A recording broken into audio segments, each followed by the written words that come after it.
Jake Murphy wiped the sweat from his forehead as he climbed out of the transport shuttle. His blue work coveralls were stained with engine oil and metal dust. 3 days of non-stop work on the orbital freight station had left him exhausted. But he was finally home. The small mining colony of Kepler 442b stretched out before him in the orange light of the alien sun. Simple metal buildings lined the dusty streets. The air smelled of processed minerals and recycled oxygen. It was not a pretty place, but it was home. Jake had been living on this frontier world for 5 years now. He was 34 years old, tall and lean with calloused hands that showed years of hard work. His brown hair was always messy, and his green eyes held a kindness that most people noticed right away.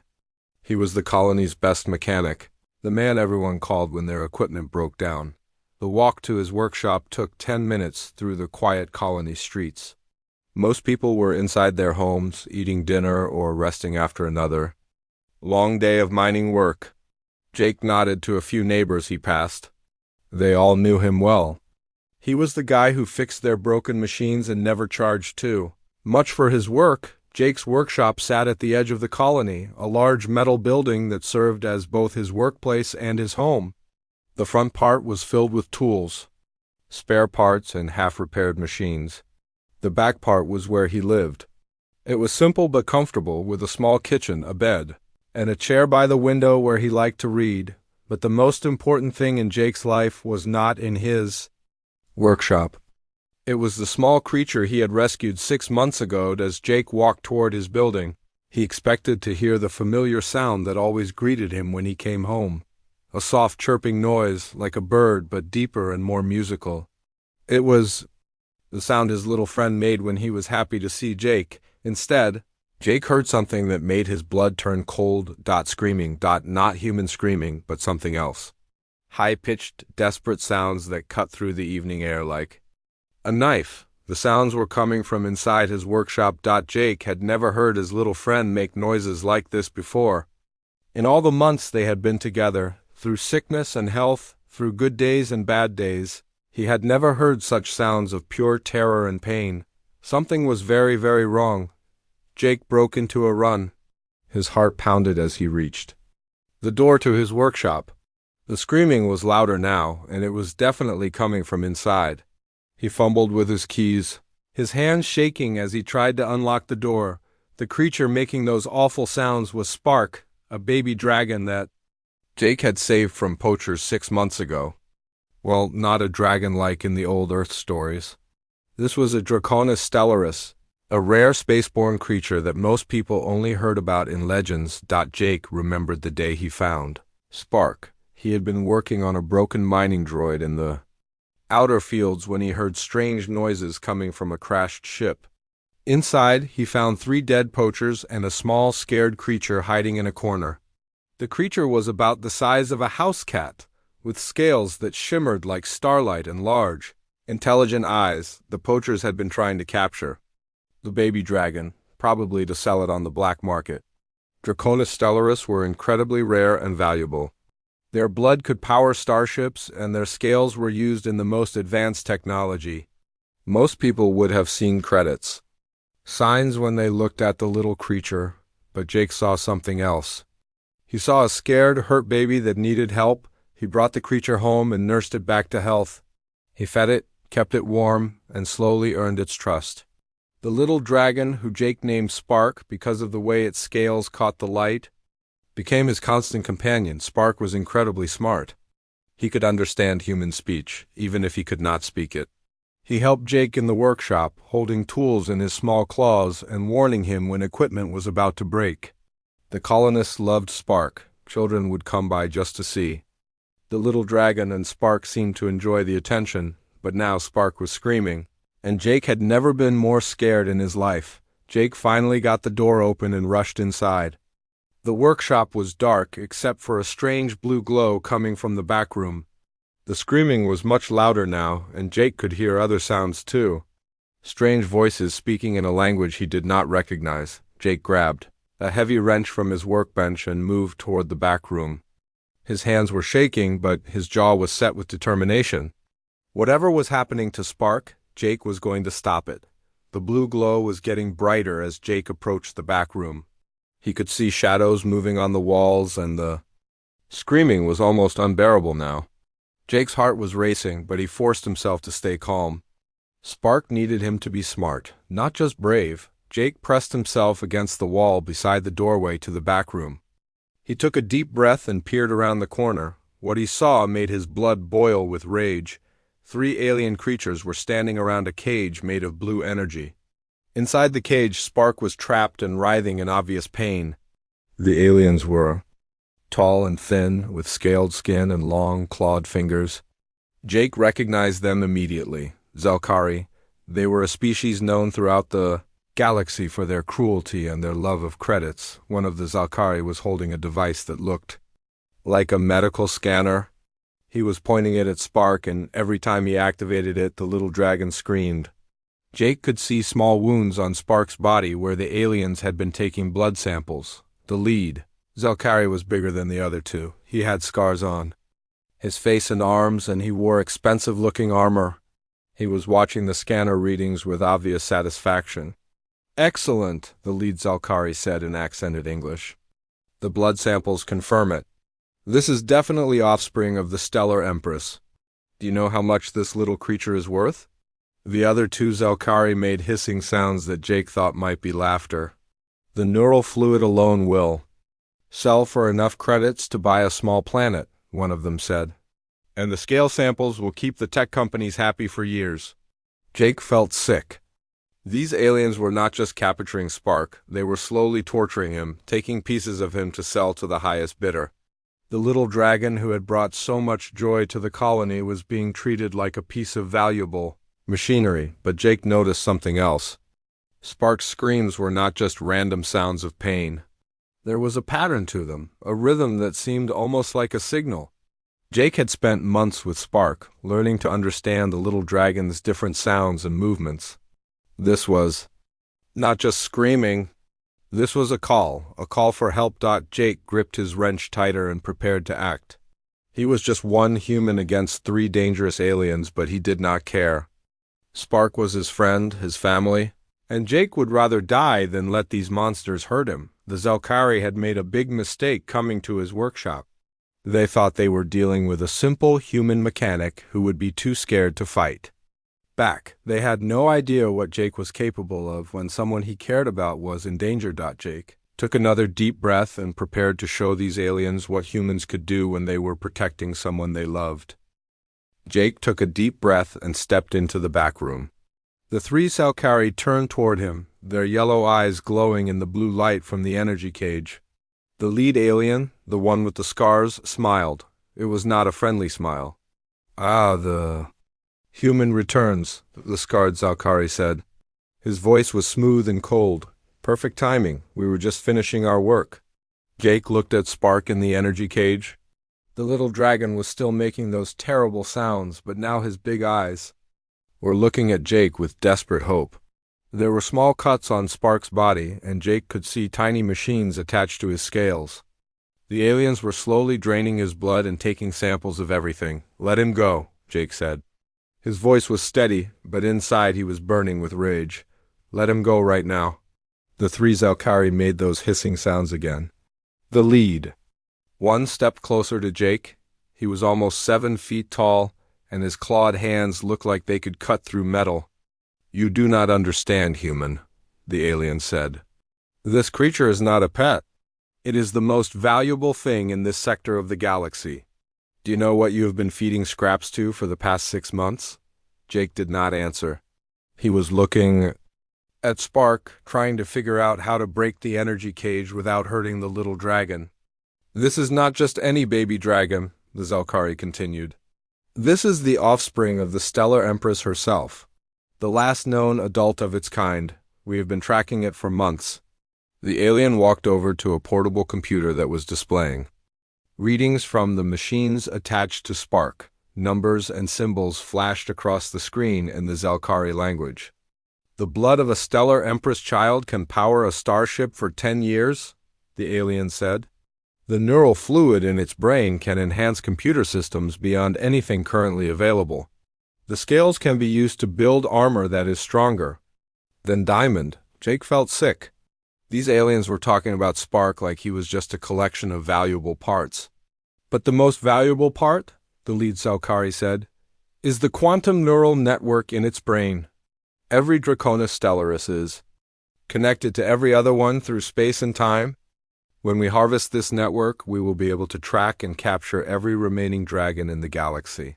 Jake's hands tightened on his wrench. You're monsters. We are businessmen, the alien replied. And you, human, are standing in the way of the biggest payday in galactic history. The second Zelkari, smaller than the leader but with more scars, stepped forward. The blood alone will sell for 50 million credits. The neural fluid will bring in another 100 million. And the quantum neural network. He made a sound that might have been a sigh of pleasure. There are governments that would pay billions for that technology. Jake was trying to stay calm, but it was getting harder every second. Spark was looking at him with those big, trusting eyes, and Jake could see the little dragon was getting weaker. The machines were draining him slowly, keeping him alive but taking everything that made him special. Here is what we will do, the lead Zelkari said. We are not unreasonable. You have taken good care of our merchandise. We will give you 1% of the profits. That is still more money than a human mechanic could make in 10 lifetimes. All you have to do is walk away, the second alien added. Pretend you never saw us. Go to the colony cantina, have a drink, and when you come back tomorrow, we will be gone. You will never see us again. Jake looked at Spark again. The little dragon was trying to chirp, but the sound was weak and broken.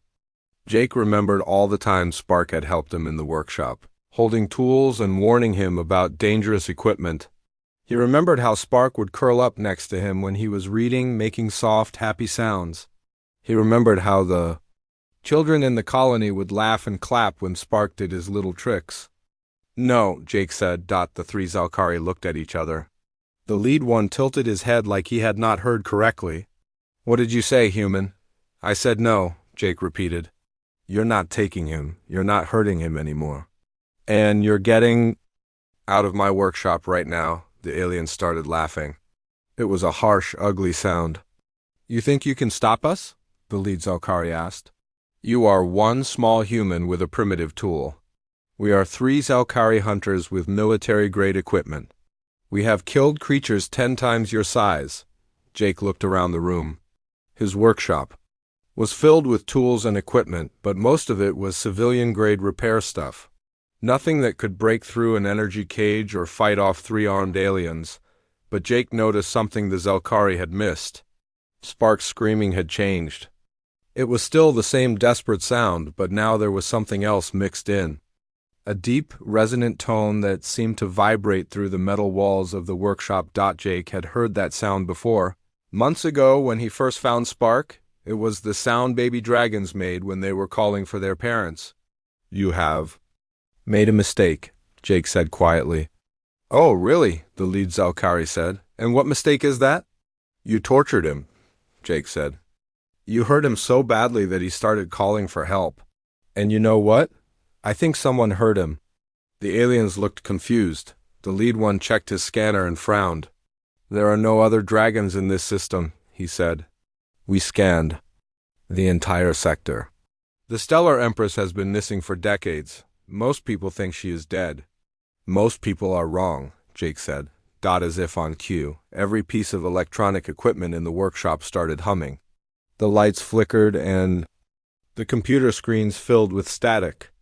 Outside, Jake could hear the colony's warning sirens starting to wail. The third Zelkari, who had been quiet until now, ran to the window.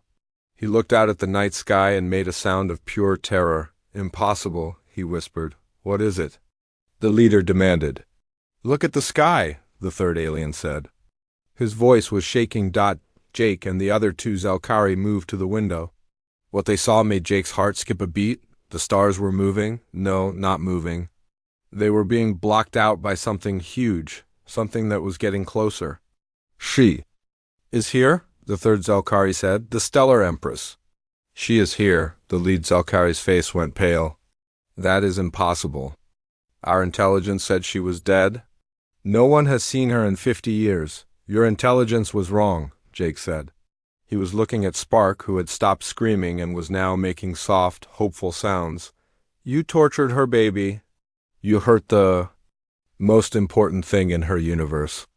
And now she is coming for you. The shape in the sky was getting bigger. Jake could see it now, a massive form that seemed to be made of living starlight. It was beautiful and terrible at the same time, and it was heading straight for the colony. We need to leave, the second Zelkari said. We need to leave right now. No, the leader said. We are so close. The neural network is almost fully mapped. We can finish the extraction and be gone before she arrives. You do not understand, Jake said. She is not just coming for you. She is coming for her child. And she is not going to stop until she gets him back. The whole workshop shook as something huge landed outside. Through the window, Jake could see a glow like a small sun had just touched down next to his building. Spark was chirping now, loud and happy.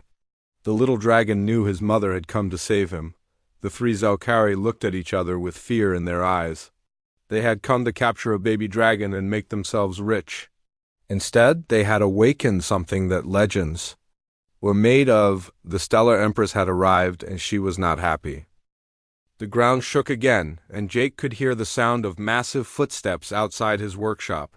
The Stellar Empress was moving around the building, and with each step, the metal walls groaned and creaked. The lead Zelkari was trying to stay calm, but Jake could see sweat on his scaled forehead. She cannot get in here, he said, more to himself than to the others. The building is too small for her. She is too big to fit through the doors. That will not stop her, Jake said. He was watching Spark, who was now making excited chirping sounds.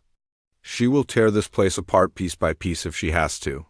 The second Zelkari ran to his equipment and started typing rapidly on a portable keyboard. The extraction is at 70%, he said.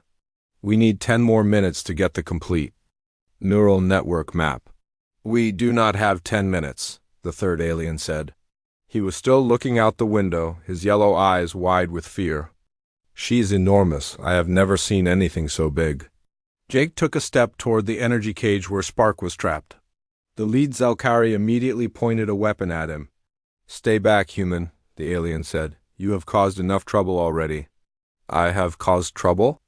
Jake laughed, but there was no humor in it. You came into my home and started torturing my friend. You want to cut him up and sell his parts to the highest bidder. And you think I am the one causing trouble? The building shook again, harder. This time, through the walls, Jake could hear a sound like nothing he had ever heard before. It was deep and powerful, like the roar of 1,000 storms. It was the sound of a very angry mother. She is trying to communicate, the third Zelkari said.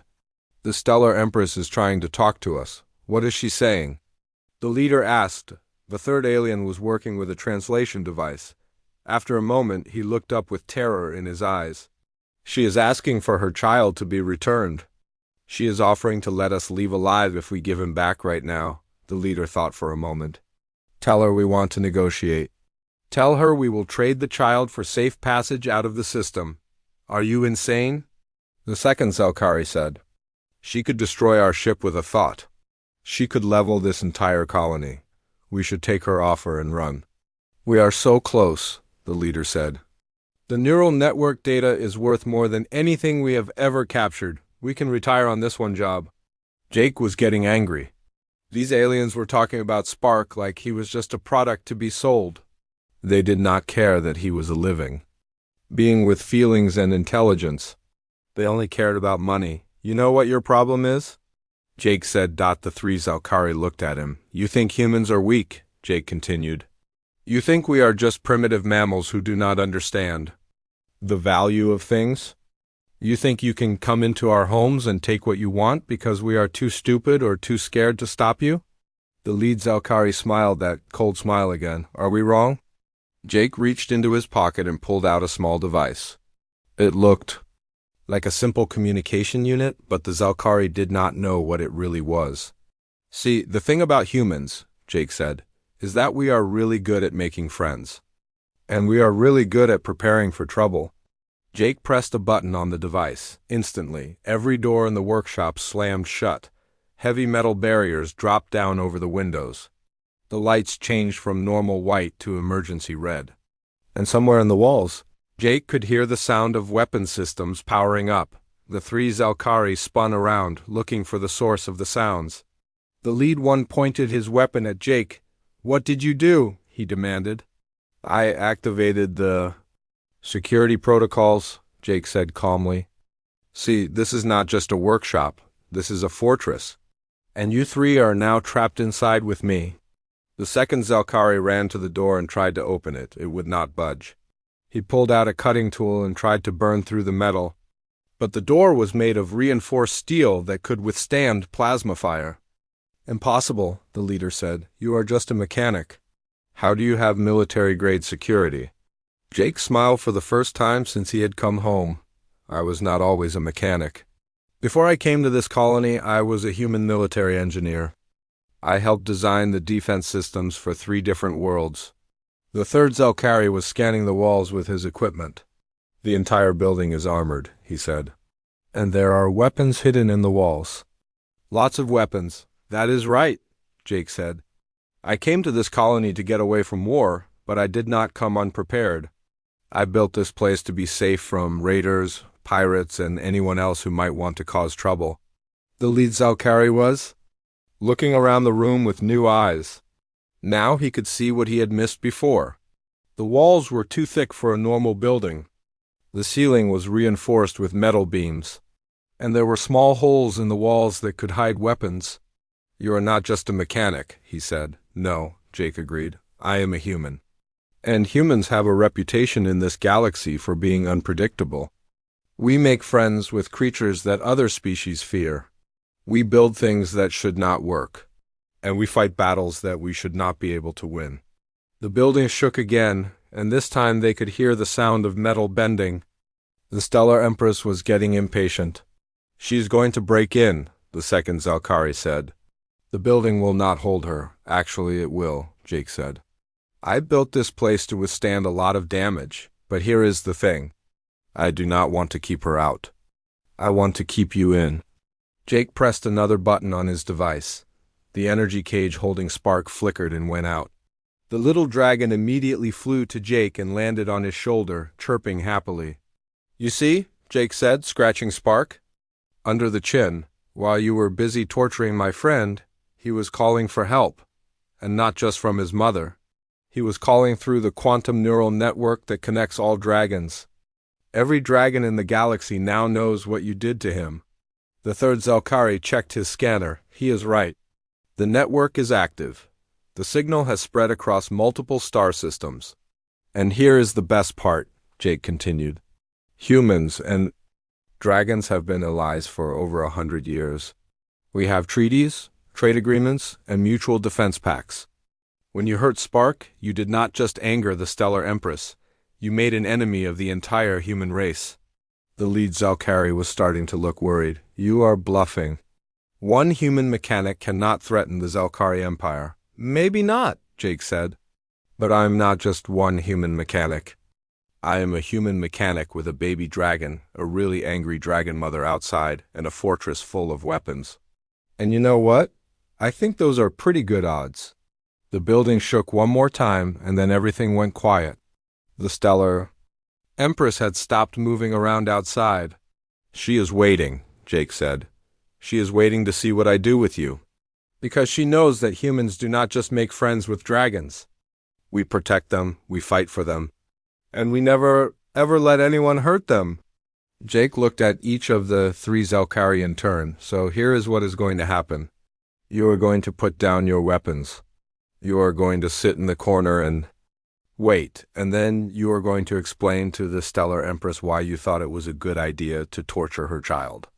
The 3 aliens looked at each other. They were trapped in a fortress with an angry human, a baby dragon, and a furious dragon. Mother outside. For the first time since they had arrived, they were starting to understand that they might have made a very big mistake. The silence outside Jake's workshop was more frightening than all the noise had been. Spark was still perched on Jake's shoulder, making soft, happy sounds now that he was free from the energy cage. But Jake could feel the little dragon's body Trembling with excitement and fear, the three Zelkari had put down their weapons as Jake had demanded, but they were not sitting quietly.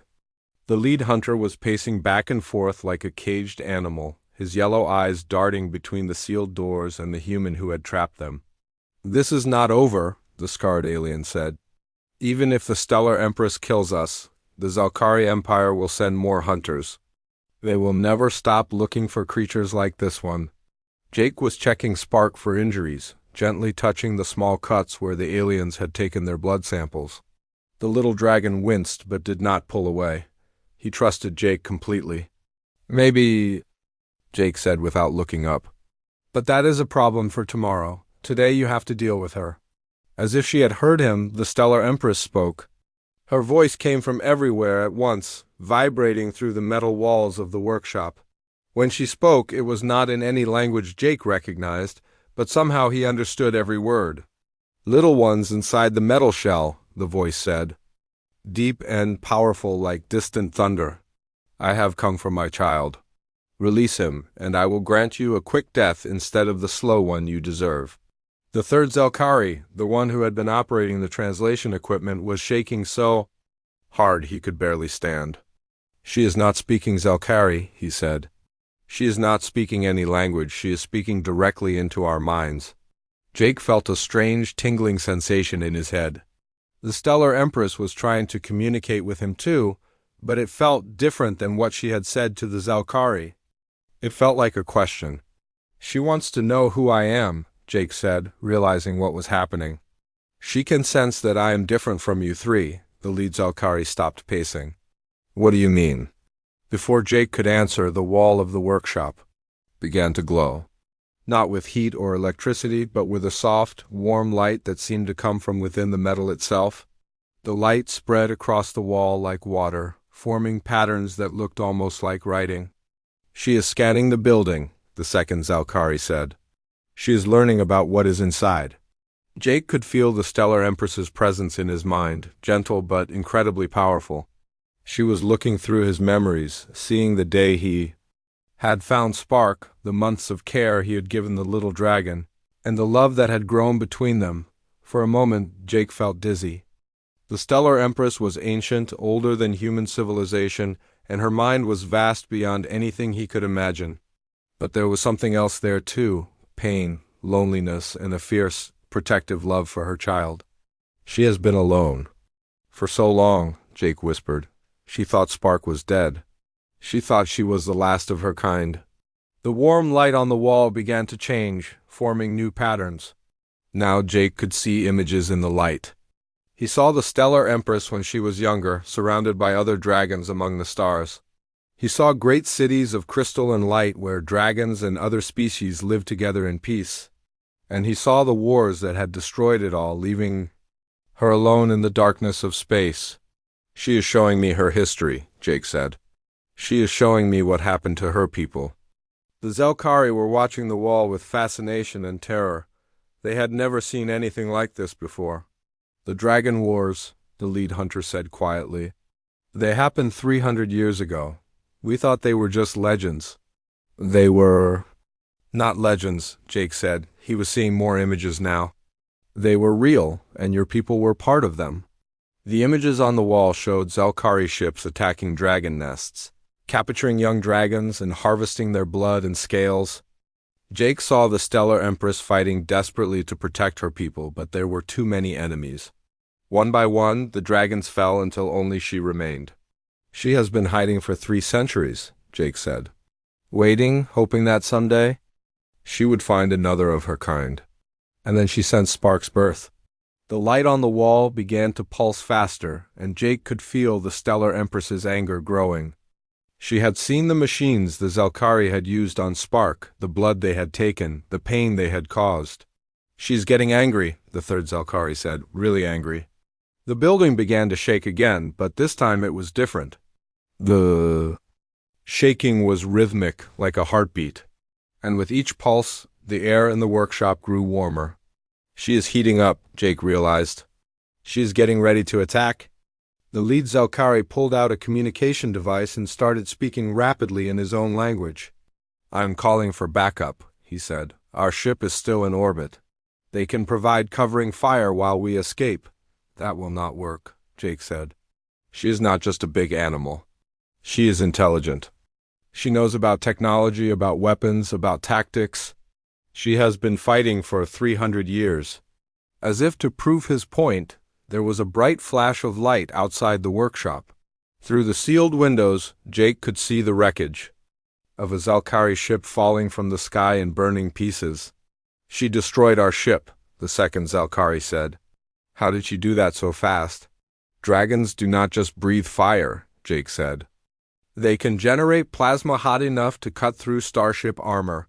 They can fly faster than most ships can travel. And they can survive in the vacuum of space. The Stellar Empress spoke again, and this time her voice was colder, more dangerous.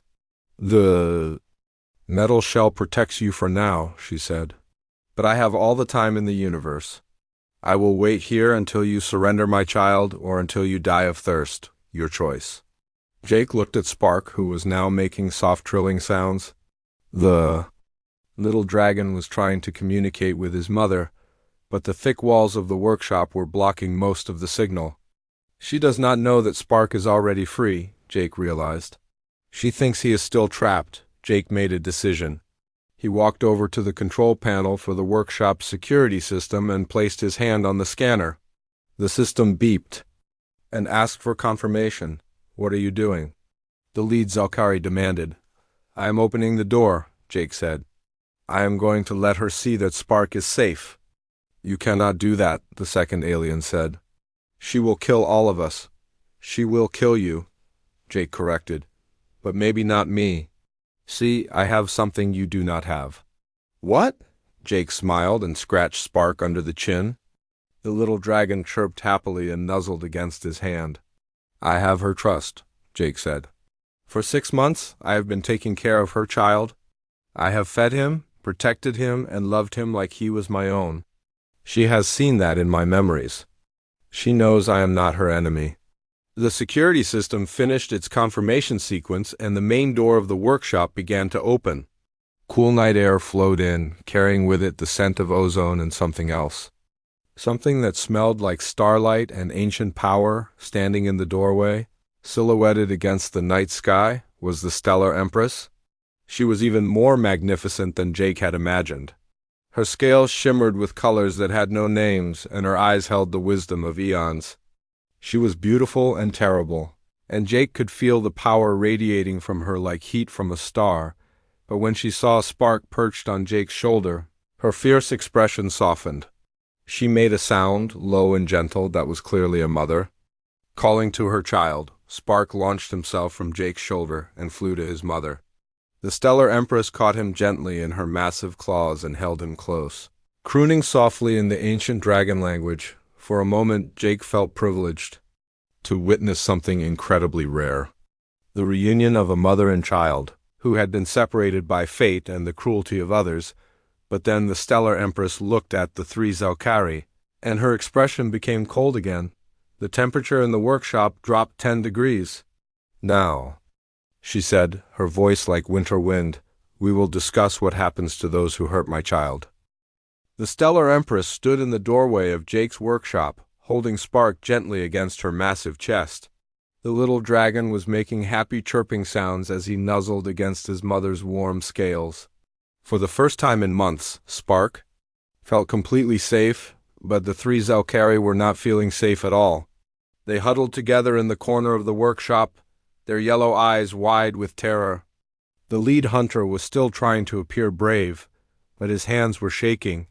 The Stellar Empress looked at each of the aliens in turn. When her gaze fell on them, they seemed to shrink smaller. Her eyes held the fury of a mother whose child had been hurt, and the wisdom of a creature who had lived for thousands of years. You took my child, she said. Her voice was quiet now, but somehow that made it more frightening than when she had been roaring. You caged him. You hurt him. You stole his blood and planned to sell his body parts like he was nothing more than spare parts for a machine. The 3rd Zalkari, the smallest one, fell to his knees. Please, he begged. We were just following orders. The Empire told us to capture rare creatures. We did not know he was your child. Lies, the Stellar Empress said. You knew exactly what he was. You spoke of the neural network that connects all dragons. You plan to use that knowledge to hunt down and kill every remaining member of my species. The lead Zelkari stepped forward, trying one last time to negotiate. We can make a deal, he said. The Zelkari Empire has resources you could use, technology, ships, weapons. We could be allies instead of enemies. The Stellar Empress tilted her great head and studied the alien. You offer me the tools to become like you. To hunt and kill and sell the bodies of innocent creatures for profit. Do you think I want such things? Everyone wants power, the hunter said. No, a new voice said. Not everyone. Jake stepped forward. He was tiny compared to the Stellar Empress, but he showed no fear. Spark chirped excitedly when he saw Jake and reached out his small claws toward the human. The Stellar Empress looked down at Jake with curiosity. You are an interesting creature, human. I have searched your memories and seen your heart. You cared for my child when you could have sold him for enough money to buy your own planet. Why? Jake thought about the question for a moment. Because he needed help, he said simply. He was scared and hurt and alone. I could not just walk away from that. Many creatures would have walked away, the Stellar Empress said. Many would have seen only the profit they could make. Then they are not creatures I want to know, Jake replied. The Stellar Empress was quiet for a long moment. Jake could feel her presence in his mind again, but this time it was different. She was not just looking at his memories. She was studying his soul, trying to understand what made him different from the billions of other beings in the galaxy. I have lived for 3,000 years, she said finally. I have seen the rise and fall of civilizations. I have watched species grow wise and then destroy themselves with greed and hatred. In all that time, I have met very few creatures who would sacrifice their own comfort for the welfare of another species. She gently placed Spark on the floor. The little dragon immediately ran to Jake and climbed up his leg to perch on his shoulder. Jake smiled and scratched behind Spark's ears. But you, the Stellar Empress continued, you fed him from your own food when supplies were short. You built special equipment to keep him healthy. You read to him at night when he was scared.